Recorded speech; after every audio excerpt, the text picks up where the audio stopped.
Bom, e para falar sobre os temas relacionados ao judiciário brasileiro, eu já tenho aqui do outro lado da tela o advogado constitucionalista e professor de Direito Público na Universidade Federal Rural aqui do Rio de Janeiro, Bernardo Campinho. Professor Bernardo Campinho, bom dia. Bom dia, Anderson, tudo bem?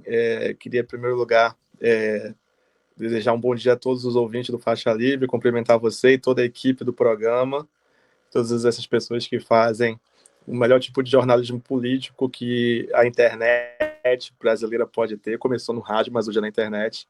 E cumprimentar mais uma vez a todos, agradecer o convite, espero que estejam me ouvindo bem. Eu tive alguma instabilidade no desktop, migrei para o celular, espero que imagem e som estejam chegando bem. Estamos te ouvindo bem, sim, viu, Bernardo? Quero agradecer muito a tua presença aqui mais uma vez para fazer o diálogo conosco no programa e falar sobre alguns temas aí importantes que surgem no debate sobre justiça, política aqui no nosso país. Mais um capítulo, viu, Bernardo? A gente tem nessa disputa do judiciário contra a extrema-direita. O ministro do Supremo Tribunal Federal, Alexandre de Moraes, atendeu ontem um pedido da Procuradoria-Geral da República, da PGR, e abriu um inquérito para investigar a atuação do deputado federal Eduardo Bolsonaro nos Estados Unidos contra as autoridades brasileiras. O parlamentar, que é filho do Jair Bolsonaro, do ex-presidente, ele está licenciado do cargo e morando nos Estados Unidos desde o mês de fevereiro. O Eduardo Bolsonaro será investigado pela suspeita do cometimento dos crimes de coação no curso do processo, obstrução de investigação de infração penal que envolva organização criminosa e abolição violenta do Estado Democrático de Direito. O magistrado também ordenou o depoimento do próprio Jair Bolsonaro para esclarecer a atuação do filho e, por ele já ter declarado, inclusive, que o sustenta financeiramente no exterior. Nessa decisão, o Bernardo, que autorizou a abertura da investigação, o Alexandre de Moraes também acolheu ao pedido da PGR, determinando que o Jair Bolsonaro preste esclarecimentos a respeito dos fatos, dada a circunstância de ser diretamente beneficiado pela conduta descrita e já haver declarado, como eu citei aqui, ser responsável financeiro pela manutenção do Eduardo Bolsonaro em território americano. Em relação ao deputado licenciado, o ministro autorizou que ele preste esclarecimentos por escrito, o fato dele estar lá nos Estados Unidos. Enfim, nessa decisão, o Moraes afirma que a representação criminal do Ministério Público enumera inúmeras publicações e mídias que, em tese, indicam a materialidade dos delitos e indícios suficientes e razoáveis de autoria. Bernardo, alguns ângulos aí para a gente analisar dessa notícia, da abertura desse inquérito, mas primeiro eu queria que você falasse sobre, propriamente, a medida tomada pelo Alexandre de Moraes, atendendo ao pedido do PGR, o Paulo Gonet. Essa postura do Eduardo Bolsonaro nos Estados Unidos em relação ao judiciário brasileiro precisa ser investigada pelo Supremo de fato? Com certeza, Anderson. Em primeiro lugar, é uma situação muito surreal, tá? Que o Eduardo Bolsonaro esteja nos Estados Unidos, nesse momento, atentando contra as instituições brasileiras. Porque, basicamente, é isso. Você está usando uma licença parlamentar no exercício do mandato. Salvo engano, ele tomou cuidado que essa licença não fosse remunerada, porque senão seria mais escandalosa ainda, mas ele ainda detém um mandato popular, bem ou mal detém. E está nos Estados Unidos publicamente, ostensivamente, abertamente, articulando com o governo americano.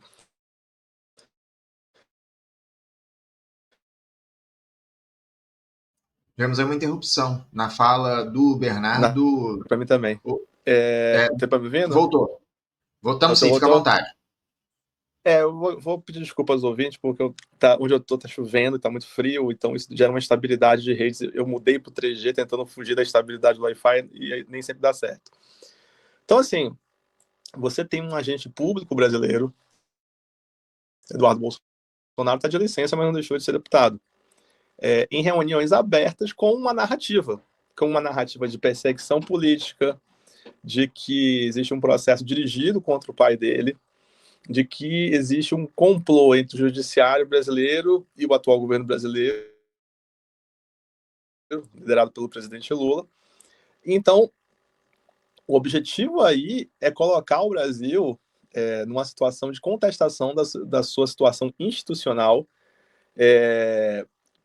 para questionar a ideia de um regime democrático e atrair sanções contra o país. Tá?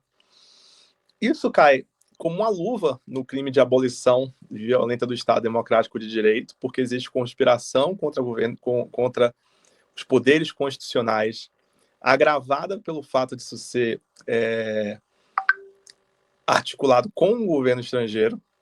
Então, isso é uma forma também de coação no curso do processo.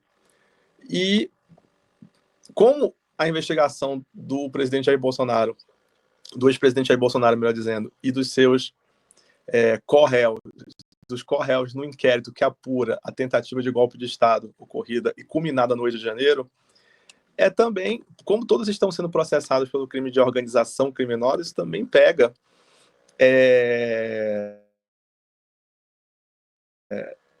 embaraça a investigação de infração penal que envolve organização criminosa. Eduardo Bolsonaro já pode pedir música no Fantástico porque gabaritou 3 crimes em diferentes leis que reprimem, inclusive, atuações de crime organizado contra as instituições. Então, assim, é curioso e interessante ver se agora o discurso de bandido bom e bandido morto se sustenta quando você é o bandido. Isso já vinha sendo representação criminal, já havia uma representação criminal do deputado federal Lindbergh Farias. E à medida que o Departamento de Estado americano vai começando a verbalizar a hipótese de aplicação de sanções contra o ministro Alexandre de Moraes, vai se corporificando e se tornando nítida a estratégia de que Eduardo Bolsonaro tem sido interlocutor, tem feito lobby e tem auxiliado o governo dos Estados Unidos e subsidiado com informações enviesadas para não só prejudicar as instituições brasileiras, como tentar alterar o curso do processo contra seu pai, Jair Bolsonaro, e contra os demais co-réus nos processos relativos à tentativa de golpe de Estado. Então, assim, vamos deixar claro, em primeiro lugar, que isso não ocorreu de ofício pelo Alexandre de Moraes. Foi uma representação do Procurador-Geral da República. Então, para ser coerente a história inteira, ainda mais num tribunal em que vários ministros julgam os processos, no mínimo 5 de uma turma, a história teria que, de uma certa forma, incluir outros atores. Quem está sendo constrangido aí não é Alexandre de Moraes, que, como juiz constitucional, pode ser mais ou menos criticado. Quem está sendo constrangido é o Supremo Tribunal Federal Brasileiro, é o Poder Judiciário Brasileiro como um todo. E aí eu vou fazer só uma pequena correção. Eu não acho que existe uma luta do judiciário brasileiro contra a extrema-direita, contra as forças políticas de extrema-direita, porque as forças políticas de extrema-direita estão no judiciário brasileiro. Elas integram tribunais, existem desembargadores, existem juízes de primeira instância. O bolsonarismo, ou as suas forças correlatas, porque o bolsonarismo hoje é um grande rótulo para uma série de movimentos de extrema-direita no Brasil. E, na verdade, hoje eu acho até que existem movimentos que são contrários ao bolsonarismo dentro da própria extrema-direita. Acho que o olavismo, por exemplo, dos finados adeptos do Olavo de Carvalho, eles estariam, vamos dizer assim, num rol, vamos dizer assim, em paralelo e às vezes até divergente. Então, acho que existe uma questão contra as instituições, tá? Mas eu não vejo a extrema-direita fora do judiciário. Ela está nas instâncias inferiores e até em decisões de alguns ministros de tribunais superiores. A associação entre Jair Bolsonaro, Ives Gandra Martins Filho, do Tribunal Superior do Trabalho, são muito... Bernardo, eu não sei se você está me ouvindo, mas a gente está novamente com um problema aí de interrupção da tua fala. Vocês estão vendo aí a imagem dele congelada para a gente agora. Tivemos um problema maior. Estava tendo pequenas interrupções ali ao longo da fala, mas agora a gente teve uma interrupção maior. Inclusive, eu estou vendo aqui nos bastidores, continua frisada a imagem dele e continua paralisada. Problemas de conexão, né? A gente sabe bem como é que funciona isso. Daqui a pouquinho a gente vai ver o Bernardo voltando aqui para fazer o diálogo com a gente no Faixa Livre. Enquanto isso, mandem aqui suas mensagens. Enquanto o Bernardo não volta para conversar com a gente aqui no nosso programa, mandem suas mensagens para a gente bater um papo, para a gente conversar sobre esse tema que o Bernardo está trazendo aqui para a gente, essa situação envolvendo o bolsonarismo, a extrema-direita, o inquérito aí aberto pelo Supremo Tribunal Federal a pedido do Procurador-Geral da República a respeito da atuação do Eduardo Bolsonaro lá nos Estados Unidos contra as instituições, contra o judiciário em especial aqui no nosso país. Enfim, participe aqui, mande a sua mensagem. Há muita gente dizendo que esse debate que eu anunciei sexta-feira, debate sobre economia com participações de Nildo Orix, Davi De Castro e Luiz Gonzaga Beluso. Fique de olho aqui no nosso programa. Muita gente dizendo que esse debate deveria ser de 8 às 10 da manhã, ocupando todo o programa. Obrigado, viu, Isaías? Não só ele, né? Outra figura aqui que se posiciona a respeito disso é o Carlos Guilherme Rezer, ex-vereador aqui do Rio de Janeiro, também dizendo: esse debate deveria ocupar o programa inteiro, 2 horas de debate. Obrigado pelas sugestões, viu, pessoal? É justamente essa ideia. Eu estou tentando aí articular que esse debate aconteça durante todo o programa. Vou conversar aqui com os participantes, ver se eles têm disponibilidade para fazer essa discussão durante todo o horário, todas as 2 horas aí de programa, de 8 às 10. Vamos ver se é possível, se há possibilidade de a gente fazer essa discussão mais ampliada, um debate fundamental aqui no nosso programa. O Bernardo voltou aqui, vou chamá-lo para conversar com a gente. Bernardo, você me escuta? Escuta, vocês estão me vendo? Estão me escutando? Agora sim. Fica à vontade. Estamos ouvindo aqui. Tivemos uma pequena interrupção aí no final da tua fala, enfim, para você concluir. Tá, eu até peço desculpas pela interrupção, porque eu estou tentando Wi-Fi 3G, mas é realmente um problema na região por conta do clima também. Mas, bem concluindo mesmo, então, assim, essa não é uma perseguição do Alexandre de Moraes. Essa narrativa é uma narrativa enviesada para alimentar o campo político da extrema-direita. Porque quem fez a representação contra o Eduardo Bolsonaro foi um deputado federal do PT, mas ela foi acolhida pela Procuradoria-Geral da República. Quem pede as medidas, o confisco do passaporte, e abre inquérito contra ele, que ainda não é inquérito, é uma investigação, é a Procuradoria-Geral da República. Então, nesse momento, esse inquérito contra o Eduardo Bolsonaro, ele é uma tentativa de combater uma narrativa que, no fim do dia, está se voltando contra o Poder Judiciário e as instituições democráticas brasileiras, em prol dos interesses políticos do bolsonarismo e da extrema-direita. Anderson. Oi, voltei aqui, Bernardo. É isso, justamente isso, como você deixa muito bem claro aqui para a gente agora. O Bernardo, o Eduardo Bolsonaro, ele alega que a Procuradoria-Geral da República, o Paulo Bonet, ele age politicamente quando pede a abertura desse inquérito. Ele se posicionou ontem nas redes digitais falando a respeito disso, enfim.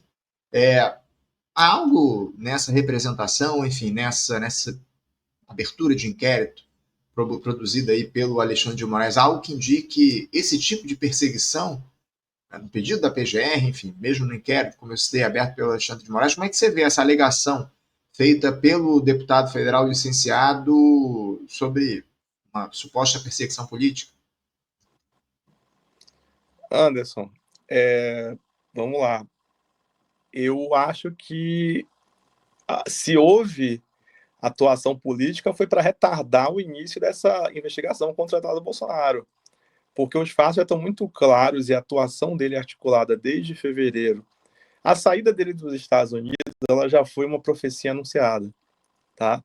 Ele sai, começa a criar uma série de embaraços ao processo contra o pai, usa, vamos dizer assim, as redes sociais, a mobilização dos aliados no meio digital como uma forma de embaraçar as autoridades, de constranger os juízes, de questionar a credibilidade dos juízes, e tem uma articulação forte com o Departamento de Estado americano para aplicar sanções ao Alexandre de Moraes. Diga-se de passagem que o Alexandre de Moraes não estaria só nesse rol, ele estaria muito bem acompanhado de toda a equipe do Tribunal Penal Internacional que teve seus bens congelados nos Estados Unidos.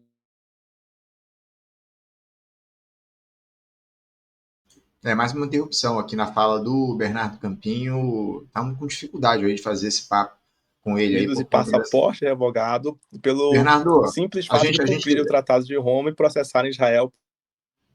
a gente teve uma interrupção pequena aqui. Ó, caiu aqui mais uma vez o Bernardo Campião. Peço desculpas a vocês, espectadores. O Bernardo está com muitas dificuldades lá de conexão. Tá acessando pelo celular, enfim, tá uma região onde não tá muita chuva nesse momento. Aqui no Rio de Janeiro, sol aqui. Ele deve estar aqui no Rio, deve estar na região serrana, enfim, deve estar num outro local aqui do nosso estado. Aliás, deve estar lá, é professor da Universidade Federal Rural do Rio de Janeiro, deve estar lá em Seropédica, talvez, né? Porque aqui na capital a gente não tem nem sinal de chuva, muito sol aqui no Rio de Janeiro, enfim. Vamos ver se o Bernardo consegue fazer essa conexão, refazer a conexão para continuar aqui fazendo papo com a gente sobre um tema importante, né? Vou até tirar aqui da tela esse anúncio, né? Enquanto o Bernardo não está aqui, a gente bate um papo aqui com vocês, espectadores, sobre a situação envolvendo a política do Brasil. Ó, Bernardo voltando aqui, vamos tentar mais uma vez aqui fazer o papo com ele. Não tá fácil não, viu, Bernardo? Você não tá no Rio hoje não, né? Não, tô na Friburgo, tá Ah, chovendo, tá bem frio aqui, já tá quase início de inverno. Mas assim, só para concluir, eu acho que não existe uma atuação política da PGR e tentar pensar a PGR como politicamente motivada é desconhecer que o Procurador-Geral da República ele foi aprovado pelo Senado com voto, inclusive, de senadores bolsonaristas, em primeiro lugar, tá? E que representações semelhantes de prisão, recolhimento de passaporte do Eduardo Bolsonaro, elas já tinham sido rejeitadas desde fevereiro. O que aconteceu agora foi o recrudescimento do discurso do Departamento de Estado e a visível conexão entre isso e a atuação do Eduardo Bolsonaro com a possibilidade de aplicação de sanções ao Alexandre de Moraes, e que não vai parar por aí.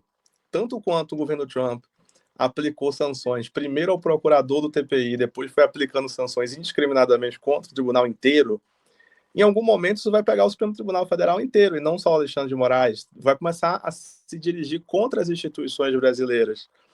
Então, se existe alguma atuação política, é do Eduardo Bolsonaro produzindo uma narrativa enviesada, voltada para prejudicar as instituições democráticas brasileiras em benefício da extrema-direita, criar confusão, desinformação e constranger o processo contra o pai dele, visto que uma provável condenação deve eliminar qualquer possibilidade do Jair Bolsonaro de voltar à vida pública. Ainda mais quando o Eduardo Bolsonaro era sondado como um dos possíveis prováveis presidenciáveis do grupo. Já que o Jair Bolsonaro quer que o presidenciável necessariamente, se não for ele, seja alguém da sua família. Então, o que Eduardo Bolsonaro está fazendo é reforçar uma narrativa política em benefício próprio. Até porque, nesse momento, ele é simplesmente investigado, não há denúncia formal e menos ainda condenação, e ele tem mandato parlamentar. Então, tenho certeza que uma das defesas dele vai ser a imunidade parlamentar. E se no cenário eleitoral o bolsonarismo perceber que não consegue realmente emplacar, que já deveria estar muito nítido isso, não consegue emplacar Jair Bolsonaro como novo candidato à presidência mais uma vez. E se não confiar suficientemente em Tarcísio de Freitas, Eduardo Bolsonaro deve ser o primeiro nome da lista, ou ele ou a primeira-dama. Então isso também é um ato de pré-campanha, tem que ficar muito claro. sem dúvida, sem dúvida.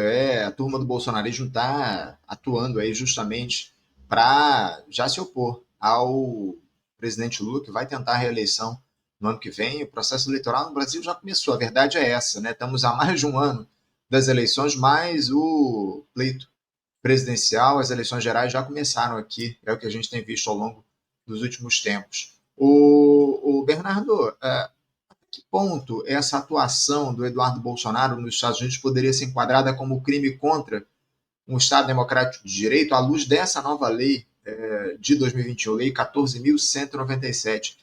A visita do Eduardo Bolsonaro lá aos Estados Unidos, seus encontros ali com figuras ligadas ao trumpismo podem ser interpretadas como parte de uma articulação internacional dessa nova direita liberal, enfim, que implicações essa articulação traz para a soberania nacional e a estabilidade institucional aqui no nosso país, considerando a tentativa de influência, inclusive, do Donald Trump na América do Sul. A gente pode citar, por exemplo, essa recompensa, digamos assim, de 10 digamos assim, não, essa recompensa de 10 milhões de dólares que o governo dos Estados Unidos oferece para quem der informações sobre a atuação do Hezbollah na Tríplice Fronteira. Há uma atuação, inclusive militar, do Comando Sul dos Estados Unidos aqui no nosso continente. Enfim, o Trump cada vez mais tentando influenciar a política nacional. Como é que você vê essa atuação do Eduardo Bolsonaro ligada a esse projeto mais amplo da extrema-direita?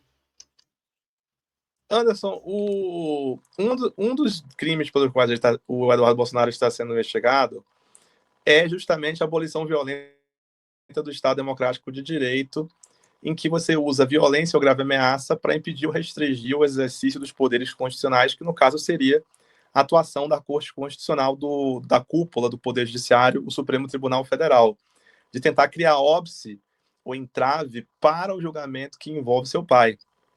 Então, a investigação já recai sobre um desses tipos.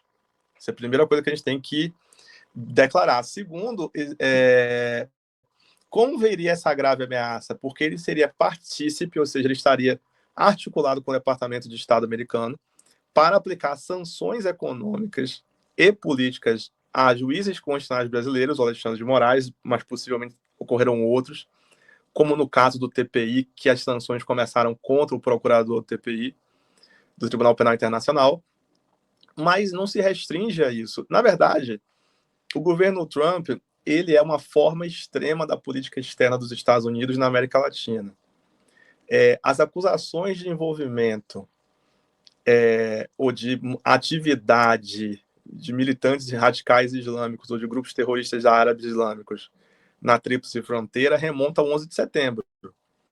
Então, já é objeto de investigação do Departamento de Estado há mais de 20 anos, das investigações enviesadas lá deles, né? Da Tríplice Fronteira ser uma área para desenvolvimento, recrutamento e organização de atividades terroristas. Mas, nesse momento, se a gente for perceber toda a confrontação em relação a deportações para países da América Latina, de volta, ou mesmo para El Salvador, de imigrantes ilegais nos Estados Unidos, e às vezes nem de imigrantes ilegais. Há casos que imigrantes legais e filhos de imigrantes legais nascidos nos Estados Unidos estão sendo deportados também.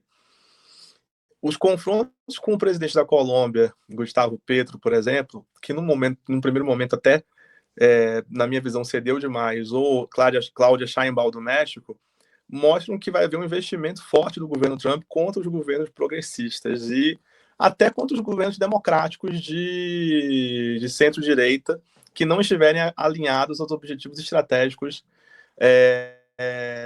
da política externa americana na visão de Donald Trump.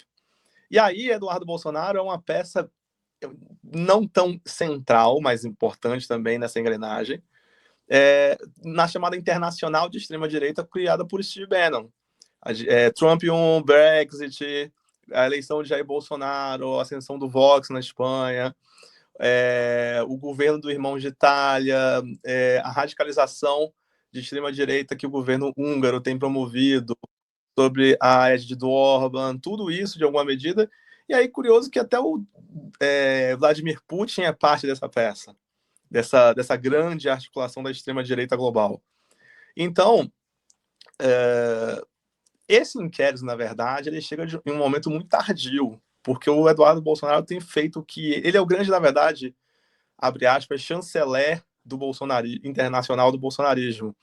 O grande representante diplomático e político do bolsonarismo no contexto dessa grande internacional de extrema-direita, no apoio e na promoção da propaganda de apoio ao governo Bukele em El Salvador, enfim. Agora, a atividade política não pode ser criminalizada, por pior que ela seja, mas atentar contra as atividades institucionais do Estado, atentar contra as instituições democráticas, contra o Poder Judiciário, interromper, atrapalhar, coagir, constranger, fraudar provas ou criar óbices à aplicação da justiça, isso é crime, no Brasil e nos Estados Unidos. Se Eduardo Bolsonaro fosse americano, estivesse no Brasil, articulando com o governo brasileiro sanções ou embargos ou prejuízos a interesses americanos, ele estaria totalmente enquadrado na Lei de Segurança Nacional dos Estados Unidos e até pelo crime de traição. Eu acho muito curioso como o exemplo americano não é interessante, quando interessa, a gente esquece dos Estados Unidos. A Lei de Segurança Nacional dos Estados Unidos, inclusive, é extremamente mais rigorosa do que o seu congênero no Brasil para reprimir atos que sejam considerados de traição e sedição à pátria. Então, assim, alguma reação tinha que acontecer. Agora, infelizmente, eu acho que ela já foi calculada para o Eduardo Bolsonaro. O plano era esse. Eu acho que ele vai para os Estados Unidos. Sabe aquela coisa de duas crianças birrentas brigando, caiu, brigando no pátio? Me bate, quero ver você me bater, quero ver você me bater, quero ver você me bater, você não é homem para me empurrar. Porque o bolsonarismo é uma psique, se vocês um dia tiverem psicanalista ou psiquiatra ou psicólogo no programa, acho que vale a pena investigar isso. É a psique do garoto birrento de quinta série. Então, o Eduardo Bolsonaro estava o tempo todo nos Estados Unidos. Alexandre de Moraes, vem me prender. Alexandre de Moraes, você não... Ele vai criando e plantando provocações e nisso cometendo crimes também, que agora as instituições reais, aí tá vendo, tá me perseguindo, tá perseguindo ao meu pai. Sabe aquela coisa assim, você não me bate, você não me bate. Aí você empurra. Aí, tá vendo, professor, ele me bateu. É uma lógica simplória, mas quem conhece o mundo masculino sabe como ela é efetiva. Por isso que eu acho que vocês têm que um dia fazer uma interpretação psicanalítica da extrema-direita, porque é um debate muito rico. Mas, enfim, o Eduardo Bolsonaro queria essa reação. E eu acho que no momento que ele está nos Estados Unidos, acho que o próximo passo, se ele perceber que a família não se viabiliza, que eles vão depender de aliados, de uma futura, talvez, quem sabe, anistia ou perdão, aí eu acho que ele vai pedir asilo político. O próximo passo é um pedido de asilo, tá? Para se fazer de vítima, vamos dizer assim. E assim, ele também vai abusar e usar do asilo politicamente. Ele vai ser asilado, mas vai continuar coordenando as forças da extrema-direita, criando narrativas e investindo contra as instituições. Então, essa é uma profecia autorrealizada. É uma novela com capítulo. A gente está vendo, na verdade, uma novela já pré-gravada que a gente já sabe o final. É que nem ver o remake de uma novela dos anos 90 agora. A gente já sabe o final dos personagens, a gente só quer ver como é que vai ser dada a roupagem a isso. Qualquer dia eu convido novamente aqui o professor Christian Dunker para fazer uma análise a respeito uma análise psicanalítica a respeito do bolsonarismo da extrema-direita. Ô, Bernardo, eu queria seguir aqui. Eu tenho um último tema aqui para tratar, um tema importante, né? Porque surgiu um vídeo, você deve ter visto aí nas redes sociais ao longo dos últimos dias. Eu vou até colocar aqui na tela para os nossos espectadores acompanharem conosco um vídeo do ministro, presidente do Supremo Tribunal Federal, Luiz Roberto Barroso, cantando com a cantora Paula Lima numa festa, num evento, na casa do empresário do dono, presidente do iFood, na casa dele, cantando com a Paula Lima, com o Luiz Roberto Barroso, enfim. Vou colocar aqui na tela o. Se ela soubesse que quando ela passa, se de graça, e fica mais lindo por causa do amor. Fica mais lindo por causa do amor. Vídeo de Garota de Ipanema aí sendo cantado pela Paula Lima ao lado do ministro do Supremo, o Luiz Roberto Barroso, e do presidente do iFood. Me fugiu o nome dele, daqui a pouquinho eu busco aqui e trago para vocês, espectadores. Fato é que o Luiz Roberto Barroso, presidente do Supremo, ele analisa, o Bernardo, uma série de casos referentes, inclusive, à precarização do trabalho no país, que são temas de total interesse do iFood, enfim, dessa turma que estava participando aí dessa festa, desse convescote. Eu queria que você falasse, um dos temas, inclusive, que a gente tratou aqui recentemente no Faixa Livre, com o pessoal que dialoga com o tema do trabalho, é essa suspensão de processos que tratam da legalidade da pejotização, depois que o ministro Gilmar Mendes decidiu monocraticamente por essa medida. O Pleno do Supremo ainda vai analisar essa questão. Eu queria que você falasse um pouco o que é que a gente pode dizer sobre esse episódio, essa participação do ministro, do presidente do Supremo Tribunal Federal, Luiz Roberto Barroso, numa festa na casa do presidente do iFood, enfim, cantando alegremente. Fala um pouco sobre isso. Bom, em primeiro lugar que encanta seus males espanta, né? Então, acho que a primeira coisa que a gente tem que ver é que o ministro Luiz Alberto Barroso continua. Ele já era muito conhecido aqui no Rio de Janeiro por ser um ministro pop, um ministro, é, vamos dizer assim, arroz de festa. Na posse dele teve banda de música, ele tocou guitarra, já fez peça quando era advogado aqui no Rio de Janeiro, procurador. Então, assim, Anderson, mais do mesmo. Assim, bem-vindo ao judiciário brasileiro. Você hoje é impressionante. Se a gente tem uma noção muito mínima do que é conflito de interesses, vários tribunais de justiça, tribunais superiores, essas fronteiras são absolutamente cruzadas sem nenhum pudor. Eu não conheço exatamente o contexto da reunião do iFood, tá, Anderson? Acho que no final, se puder fazer um input sobre isso, acho razoável.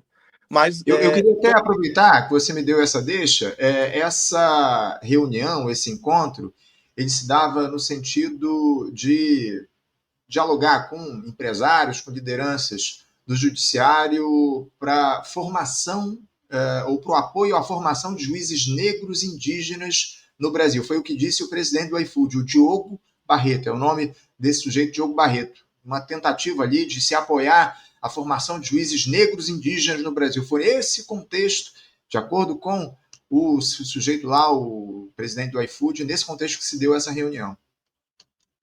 Ele podia começar pagando melhor os entregadores dele, que são majoritariamente negros, né? Ou tendo ou tendo uma outra configuração do trabalho no qual ele baseia a atividade econômica dele, porque a economia colaborativa é um engodo. Acabei de falar para você, Anderson, que a extrema-direita e o judiciário não estão em conflito. A extrema-direita também está no judiciário, porque, em alguma medida, a extrema-direita é uma versão radicalizada, pelo menos no Brasil, que na França, na Itália, ela é nacionalista e defende um certo intervencionismo econômico, ela tem roupagens. No Brasil, e na América Latina em geral, ela é uma continuação extrema do neoliberalismo econômico da década de 1990. Então, pejotização, economia 5.0, flexibilização de regulamentação. Quem não se esquece de Jair Bolsonaro dizendo que a lei trabalhista tem que beirar a informalidade? Eu não falei agora há pouco do Ives Gandra Martins Filho como grande representante desse viés, até porque ele é Opus Dei no Tribunal Superior do Trabalho, que é, inclusive, um dos bastiões e dos próceres em liderar julgados favoráveis às empresas da chamada economia colaborativa, aplicativos, etc. Então, não estou vendo nenhuma novidade aí. Quem é do meio sabe, são anos e anos e anos de encontros, isso muito antes das redes sociais, tá, Anderson? De bancos e juízes do trabalho e bancos em resorts. No meio dos anos 2010, a coisa ficou era tão escandalosa que o Conselho Nacional de Justiça restringiu os patrocínios a eventos do judiciário a no máximo 30% do orçamento da festa. Eu não sei se ele aparece por aqui de vez em quando, mas o atual secretário nacional, não sei também se ainda mas era secretário nacional de Defesa do Consumidor, o ex-deputado Vadir Damus, ele dizia, na época que ele era presidente da OAB Rio de Janeiro, que não existia essa história de que se criou uma meia gravidez. Não, pode ou não pode? Pode até tanto. Então, a gente vai ver assim, episódios muito claros de conflito de interesse, que assim, basta você abrir a lei orgânica da magistratura ou o código de ética e botar o dedo, que você vai ver essas fronteiras sendo muito cruzadas. E no mundo brasiliense ou na elite progressista Rio-São Paulo, você chama presidente de iFood, Luiza Trajano, presidente de Embev de amigo. Na verdade é essa. A elite, antes de tudo, não é só uma denominação econômica, é uma denominação cultural. E aí o leitmotiv desse encontro, ele é totalmente convergente com a linha de Luiz Roberto Barroso se apresentando como um grande liberal igualitário, que é um viés político muito consagrado na teoria política dos Estados Unidos. Fica muito estranho para a gente ouvir isso no Brasil, mas quando a gente faz os estudos em direito e política de forma mais avançada e aprofundada, esses temas, essas terminologias do debate político americano têm sido importadas recentemente para o Brasil, que é um nome chique para uma centro-direita liberal, Luiz Roberto Barroso. Toda entrevista que ele deu como advogado ou magistrado, ao mesmo tempo que ele é uma força em defesa do direito das minorias, da afirmação dos direitos humanos, ele também critica muito o excesso de Estado no Brasil na economia, tá? Assim, e aí, sabe aquela música da Cássia, O Príncipe Virou o Sapo? Lembra do Alexandre de Moraes? Quem que faz dupla? Quem é o trio no Supremo Tribunal Federal? Vamos pegar todos os julgamentos sobre direitos sociais dos últimos 10 anos, principalmente o governo Temer, governo Bolsonaro. Quem é a trinca que geralmente lidera os votos contra os direitos dos trabalhadores? Luiz Roberto Barroso, Alexandre de Moraes e Gilmar Mendes, nossos grandes heróis democratas. Então, assim, no final, não sei se não somos todos, como dizia o filme, feios, sujos e malvados. Acho que a grande lição é essa. Já tinha outros objetos de constrangimento do ministro Luiz Roberto Barroso, aquela reunião no início de 2023 que ele diz: nós derrotamos o bolsonarismo. Que bom que derrotamos o bolsonarismo, mas é complicado para ele, juiz constitucional, dizer isso, entendeu? Então, essa reunião não me surpreende, mas eu acho, Anderson, que a gente não pode personalizar ou fulanizar o debate. Eu acho que a gente precisa ter uma reforma das instituições, porque isso não acontece só no judiciário. Já teve ministro do presidente Lula, deputado federal, do PT, inclusive, gente pegando carona em jatinho, de procedência duvidosa, amizade com empresário, jantar na casa de empresário, com indício de favorecimento pessoal. A gente sabe que essa fronteira entre o público e o privado no Brasil é muito fluida. E o que é que vai melhorar isso? Mais fiscalização, mais pressão.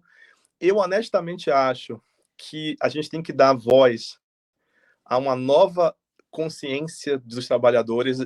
Esse rapaz que é vereador do Rio de Janeiro, do pessoal, eu me esqueci o nome dele, que é o movimento Vida Além do Trabalho. Ele é contra a CLT, eu também sou contra a CLT. A CLT é uma lei patronal da década de 40 que foi cunhada. Ela não é imposta por Vargas, ela sintetiza várias leis trabalhistas, mas de uma república aristocrática. Porque o Brasil, até 1946, era isso, uma república aristocrática. E uma regulação de capital e trabalho que é muito favorável ao capital. A evolução do tempo e a Constituição de 88 atualizaram os direitos sociais de tal forma, a jurisprudência dos tribunais de trabalho, que ela passou a incomodar um pouquinho. Mas eu preciso de uma regulação do trabalho para uma nova economia, para uma nova realidade. O sindicalismo, o movimento sindical é outro, o movimento dos trabalhadores é outro. Existem outras pautas, as questões como discriminação no ambiente de trabalho, por exemplo, tomaram outro viés. As pessoas querem mais tempo de lazer e querem mais autonomia, querem mais flexibilidade nas suas relações de trabalho, mas não querem ser exploradas. É isso. Então, eu acho que a gente tem que sair da defensiva de uma legislação ruim, tá? E repensar os direitos sociais, os direitos trabalhistas, sobre o viés dessa nova realidade. E nesse ponto a extrema-direita é muito hábil, porque ela consegue ler o ethos do tempo e interpretar parte das aspirações da classe trabalhadora e sequestrar essas aspirações num projeto reacionário. Eu acho que as forças democráticas, progressistas de esquerda, têm que fazer o seu dever de casa. Enquanto isso, a gente vai continuar reagindo à cantoria na casa do presidente do iFood. Diga-se de passagem, o nosso cantor, ele é bom, mas não é tanto. Podia ser um pouco mais afinado, entendeu? Ele gosta muito mais de fazer participação especial. Mas é isso, Anderson.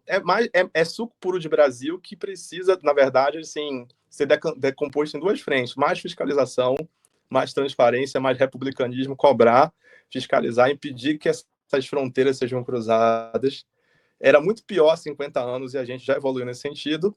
E do nosso lado aqui, fazer o dever de casa e o seguinte, ministro, vamos fazer uma reunião também com a galera dos aplicativos, vamos cantar um rap com o pessoal do... Interrompeu aí mais uma vez a conexão do Bernardo Campino. Na hora que ele concluir aí a fala dele, vamos ver se a gente volta, recupera aqui a fala movimento do Bernardo. Vida Trabalho. Voltou. Tivemos uma interrupção aqui mais uma vez na tua fala, mas, Bernardo, a grande questão é essa, né? acima de tudo, influência do grande capital na justiça, na institucionalidade aqui no nosso país. Para a gente fechar com chave de ouro, vou colocar aqui mais uma vez um vídeo para quem não viu, possa assistir aqui essa participação do ministro, ministro do Supremo Tribunal Federal, o presidente Luiz Roberto Barroso, nessa festa lá, nesse convescote com o presidente do iFood. Mais uma vez aqui na tela para você. Se ela soubesse que quando ela passa, o mundo inteirinho se enche de graça e fica mais lindo por causa do amor. Tá aí, ministro do Supremo cantando alegremente com o presidente do iFood. Bernardo caiu aqui, gente, teve uma série de interrupções, ele caiu aqui na nossa sala. Vamos ver se ele volta aqui, só para a gente se despedir dele aqui no programa, terminar sem fazer essa despedida do Bernardo aqui. O Bernardo que concedeu essa entrevista importante a respeito dos temas do judiciário aqui no nosso país, falou sobre essa abertura de inquérito contra o Eduardo Bolsonaro, uma ação tomada pelo ministro do Supremo Tribunal Federal, Alexandre de Moraes, atendendo a um pedido do Procurador-Geral da República. Estou aguardando aqui ver se o Bernardo refaz aqui a conexão. Acho que vai ser difícil. Ele está com dificuldade, está lá na região serrana do Rio de Janeiro, está voltando aqui, só para a gente se despedir dele aqui no nosso programa. Bernardo, voltamos aqui já para as suas despedidas, viu? Eu quero agradecer muito a tua presença, a tua participação com a gente aqui no Faixa Livre mais uma vez. Muito obrigado por você estar aqui conosco mais uma vez, fazendo o diálogo sobre os temas relacionados ao judiciário. Anderson, muito obrigado pelo convite. Eu peço desculpas por realmente as intermitências técnicas hoje foram excessivas. Assim, eu lamento muito. Tá muito frio aí fora, você não tem noção, e ainda tá chovendo, chuviscando. E eu moro um pouco afastado do centro de Nova Friburgo, aqui na cidade. Isso acaba prejudicando um pouco minha conexão. Peço desculpas a você, aos ouvintes, a equipe. Deixo um abraço para todo mundo. É sempre um prazer dialogar com vocês e espero que possamos nos rever em breve, discutindo novamente temas sobre Constituição, direito, política, com o maior prazer e com muito carinho por esse que é o melhor programa de jornalismo político da internet brasileira. Muito obrigado pelo convite. Problema nenhum, deu tudo certo, viu, Bernardo? Obrigado pela tua participação, pelas palavras sempre generosas aqui com a gente. Um grande abraço, viu? Até a próxima. Conversamos aqui com o Bernardo Campinho. Bernardo Campinho, que é advogado constitucionalista e professor de Direito lá na Universidade Federal Rural do Rio de Janeiro,